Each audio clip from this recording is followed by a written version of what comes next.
Accidental kundalini awakening बहुत ही खतरनाक संकेत भी देते हैं, लेकिन कभी कभी सुखद भी, शुभ भी हो सकते हैं, जो कि हमेशा ऐसा नहीं होता। एक्सीडेंटल कुंडलिनी के कई केस सामने आते हैं। पहला जो केस है वह है इंटेंसिव ब्रेथ वर्क के माध्यम से एक साधक प्रतिदिन साधना करता था। प्रतिदिन वो इतना प्रेशर वाला ब्रेथ वर्क करता था कि उसके रीढ़ के हड्डी में अचानक गर्मी बढ़ी, कंपन होने शुरू हुए और अचानक से उसके दिल की धड़कन, हार्ट बीट इतनी तेज बढ़ गई कि उसे आईसीयू में एडमिट कराना पड़ा। डॉक्टर कुछ समझ नहीं पा रहे थे कि ये अचानक इसे क्या हो गया है। कुछ लक्षण भी डॉक्टर पकड़ नहीं पा रहे थे कि आखिर ऐसा क्यों हुआ। लेकिन योग विशेषज्ञ जब उन्होंने उसे देखा तो कहा इसकी कुंडलिनी अचानक एक्सीडेंटली जाग उठी थी। दूसरा जो केस है यह बहुत ही इमोशनल केस है। एक औरत जिसका पति गुजर गया था और वह प्रतिदिन रोज रात को रो करके सोती थी, बहुत दुख में, भावनात्मक दुख, दर्द में, पीड़ा में वो रहा करती थी। और एक रात को जब वो बहुत रो करके सोई थी तो अचानक उसके अंदर ऊर्जा जाग उठी। उसके आंखों के सामने तेज प्रकाश दिखाई पड़ा और उसका मानसिक संतुलन अचानक बिगड़ पड़ा। तो अचानक मानसिक असंतुलन बिगड़ने से भी कुंडलिनी अचानक से जाग उठती है। ये एक्सीडेंटल कुंडलिनी के खतरे बहुत ही नाजुक होते हैं। तीसरा जो केस वो देखने में आता है, उजागर हुआ है कि एक लड़का प्रतिदिन बिना गुरु मार्गदर्शन के सेक्सुअल एब्स्टिनेंट कर रहा था, यानी वो ब्रह्मचर्य का पालन जबरदस्ती कर रहा था और उसे किसी भी प्रकार का कोई गाइडेंस कहीं से नहीं मिल रहा था। अचानक कई महीनों बाद उसके शरीर में एनर्जी एक्सप्लोड हुई, ऊर्जा का विस्फोट हुआ। उसके शरीर में कंपन सा पैदा होने लगा। वह दिन में भी अंधेरे में कंबल ओढ़ के सोता था। उसे डर लगता था कि कहीं से कोई उसे देख रहा है, उसके साथ कोई घटना ना हो जाए। अपने चेहरे को ढक करके बेडशीट से भी वो सो जाता था और डरा सहमा हुआ सा अंदर ही अंदर वो कांपता रहता था। ये उसकी स्थिति इतनी नाजुक हुई, इतना कंपन बढ़ गया कि वह किसी काम को करने में भी असमर्थ हो गया। उसका जीवन पूरी तरह से डर के साए में बीतने लगा। ऐसा एक्सीडेंटल कुंडलिनी में होता है।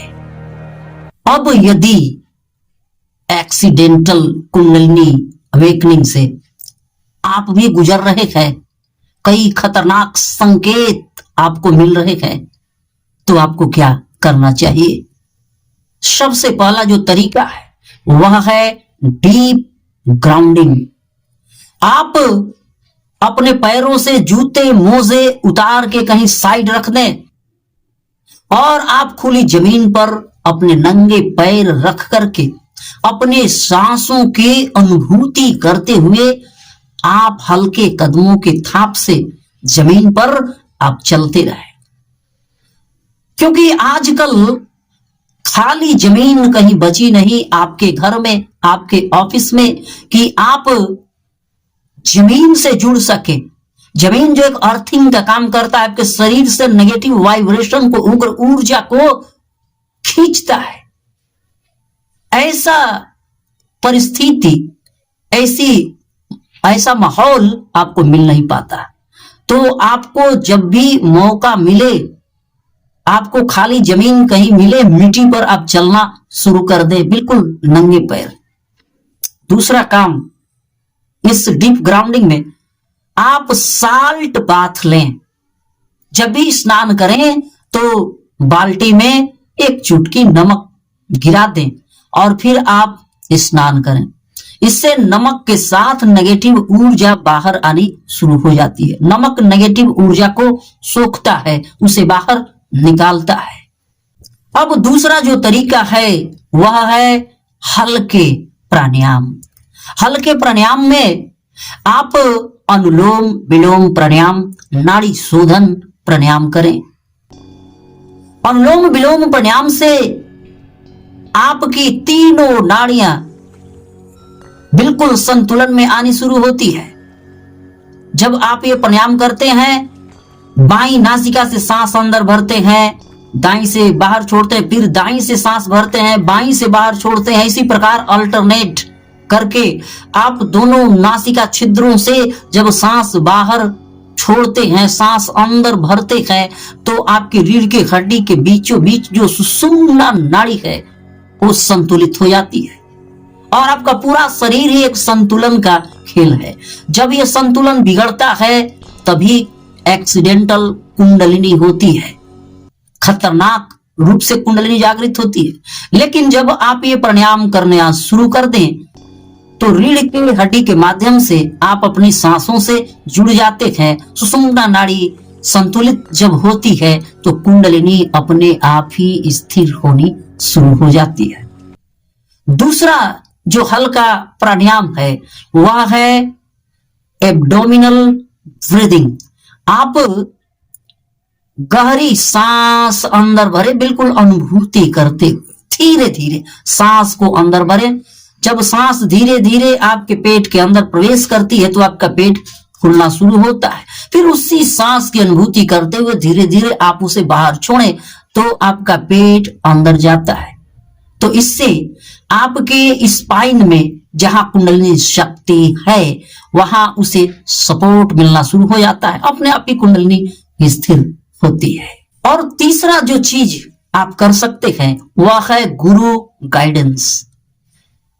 आप अपने गुरु के मार्गदर्शन में आप साधना करें। आपके साथ जो कुछ भी असहज संकेत लक्षण पैदा हो रहे हैं आप उसे अपने गुरु से शेयर करें, या गुरु से जब इस स्थिति पर कंट्रोल ना हो तो आप किसी थेरापिस्ट से भी संपर्क करें। जो यौगिक साइकोलॉजिस्ट एक्सपर्ट होते हैं, जो मनोवैज्ञानिक समस्याओं को देखते हैं, आप उनसे संपर्क करें तो आपकी स्थिति धीरे धीरे सुधर सकती है।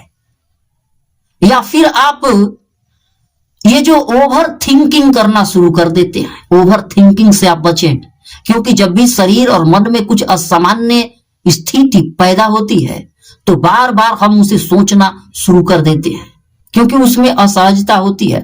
और बार बार सोचने से मन जो है फिर उससे नेगेटिव वाइब्रेशन को आकर्षित करना शुरू कर देता है, नेगेटिव इमोशन को आकर्षित करता है। तो आप ओवर थिंकिंग से बचें। भोजन का आप विशेष ख्याल रखें। आप बिल्कुल ग्राउंडेड भोजन का आप सेवन करें। आप दूध का सेवन करें, रात को सोते समय 1 गिलास दूध, और आप घी का सेवन करें। दालों का भी आप उचित मात्रा में सेवन करें, क्योंकि इस दौरान कुंडलिनी जब उग्र होती है तो शरीर अपने आप सूखने लगता है, पतला होने लगता है।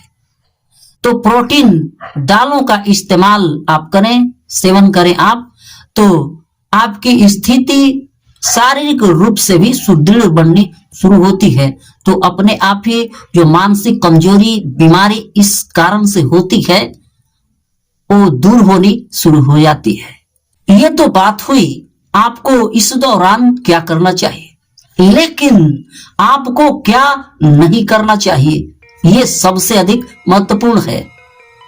एक्सटेंसिव ब्रेथ वर्क, बहुत ही दबाव उत्पन्न करने वाले, आपके फेफड़ों पर दबाव उत्पन्न करने वाले फेफड़े जिसमें बहुत तेजी के साथ फूलते हैं और फिर पिचक जाते हैं, ऐसे हेवी ब्रेथ वर्क करने से आप बचें।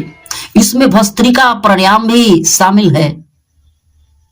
आपने ध्यान दिया होगा कि जब ध्यान से पहले आप बहुत देर तक आप यदि 3 मिनट तक 5 मिनट तक भी आप भस्त्रिका प्राणायाम करते हैं तो आपके शरीर पर इसका बहुत असर पड़ता है। इस ब्रेथ वर्क के कारण, इस हैवी ब्रेथ वर्क के कारण आपके रीढ़ के हड्डी में गर्माहट पैदा हो सकती है, ऊर्जा असंतुलित हो सकती है। तो आप कम से कम या अधिकतम केवल 1 मिनट ही यदि आप करते हैं भस्त्रिका प्राणायाम तो केवल 1 मिनट आप भस्त्रिका प्राणायाम करें। सांसों को जो आप बहुत जोर से ऐसे फेंकते हैं खींच करके, आप इस प्राणायाम को अधिक देर तक करने से बचें। और आपको क्या नहीं करना चाहिए वह है आप इंटरनेट गुरु से बचकर रहें, क्योंकि ये बहुत सारी ऐसी एक्सट्रीम टेक्निक्स दे देते हैं जिसके कारण आपकी ऊर्जा असंतुलित होती है, सांसें असंतुलित होती है, तो फिर कुंडलिनी अपने आप ही असंतुलित होकर एक्सीडेंटल कुंडलिनी के रूप में बदल जाती है।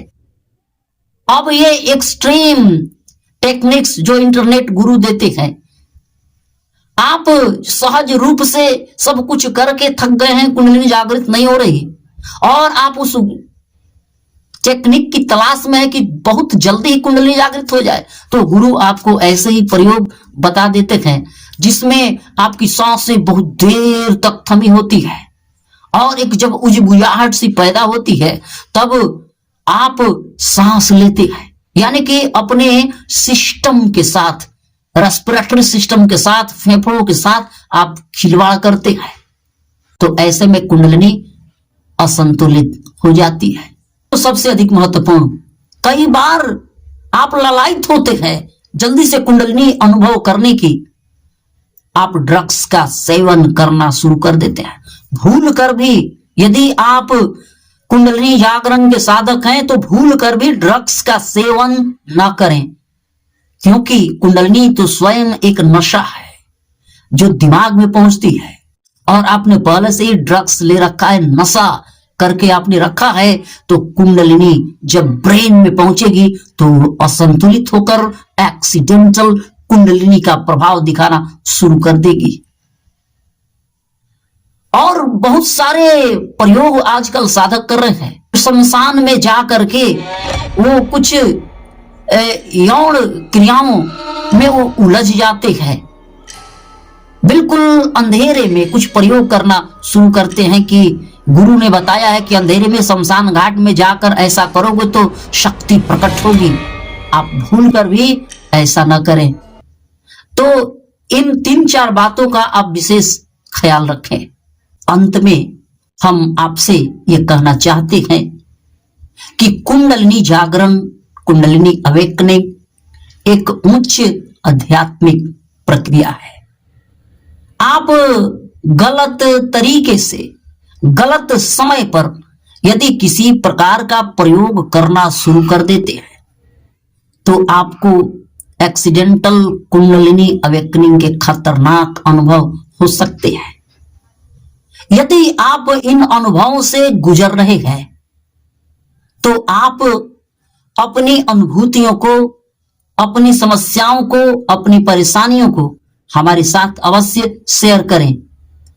आप अकेले नहीं हैं, ज्ञान ही सुरक्षा है। यदि किसी विशेष मार्गदर्शन की आवश्यकता हो तो आप चैनल मेंबरशिप अवश्य ज्वाइन करें। आप बिना साधना, बिना तैयारी आप कुंडलिनी जागरण का प्रयास न करें। प्रतिदिन आप ध्यान करें, आपका ध्यान सहज, सुखद और आनंददायक हो। ध्यान में आपका परम मित्र संतोष सक्सेना।